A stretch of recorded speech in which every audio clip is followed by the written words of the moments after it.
Fuuto PI is a story about a private investigator group that operates in the windy city of Fuuto. I really liked this show, and I want to talk about some spoilers. It had great mysteries and action, and I'd overall recommend it. So if you don't want that spoiled, you have been warned. This show starts off feeling like a real noir type show, with all the mysteries and dames. But then they introduce a supernatural element, and then a sci-fi element, and then it's revealed that this is actually a Kamen Rider show. I haven't seen any official works from that IP. If you're not familiar with what that is, maybe you've heard of Power Rangers. Power Rangers is basically based off of Kamen Rider, from what I understand. I've seen other shows that are kind of inspired by Kamen Rider, like Power Rangers, and like a few other anime that have a similar premise around masked superheroes with fun transformations that fight monsters. Even after Fuuto PI introduces the Kamen Rider stuff, this show still felt like a mystery first and foremost. There are 4 different investigations throughout this show, split into 4 different 3-episode arcs.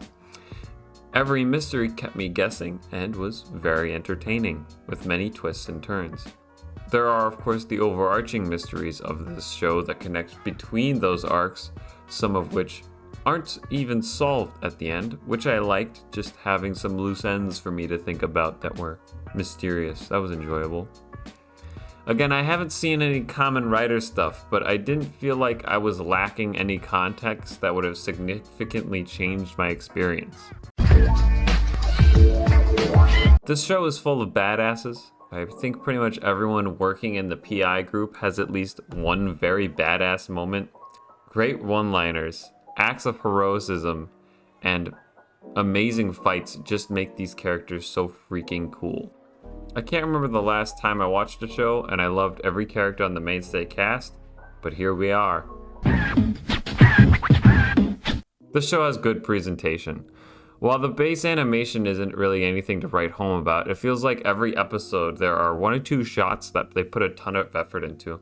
Like a really highly detailed animated sequence for like a final blow, or they'll do some really interesting camera work during a dramatic part or just to build tension. I know there isn't a camera, but the dynamic perspective is what I'm getting at. Some of these shots are like nothing I've seen before in anime.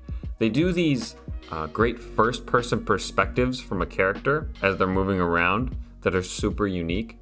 Then sometimes they'll just swing the camera all over the place during a shot in a way that's super fun and somehow not seriously disorientating.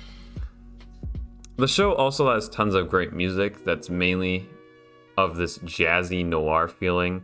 It's got a lot of great saxophone. It works really well to set up that noir feel, but also is just really exciting for any action.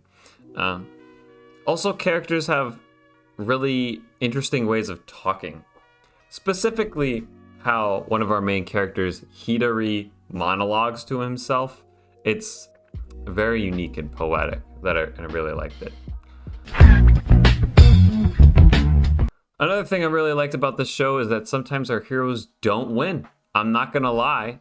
It's not like they have any super soul-crushing defeats, but they do have setbacks. A problem I have with a lot of the shows I see is that there are almost no setbacks for the heroes. I guess I'm just used to watching the slice of life where stuff's just always going good. So seeing some failure was just a breath of fresh air. You know what some people say? You don't really know someone until they're going through like a hard time. I think that's kind of true in shows. I don't really feel connected with a character unless some stuff goes wrong for them, because in real life stuff goes wrong, and when stuff is always going right for someone, I just can't help but think lucky bastard, which isn't a great recipe for making me love your character. Overall, I'd recommend this show, especially if you like mystery, action, or a fan of the Kamen Rider series. If you didn't enjoy this show, I can see why. This type of stuff isn't for everyone, and the show isn't perfect. Like, they're always trying to conceal their identities, but there is one point where they transform in front of like a dozen Yakuza.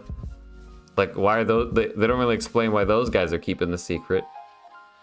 Anyway, ranking this show out of the 18 shows I've reviewed on this channel, I put it at number 2. It's a really good time. Check it out.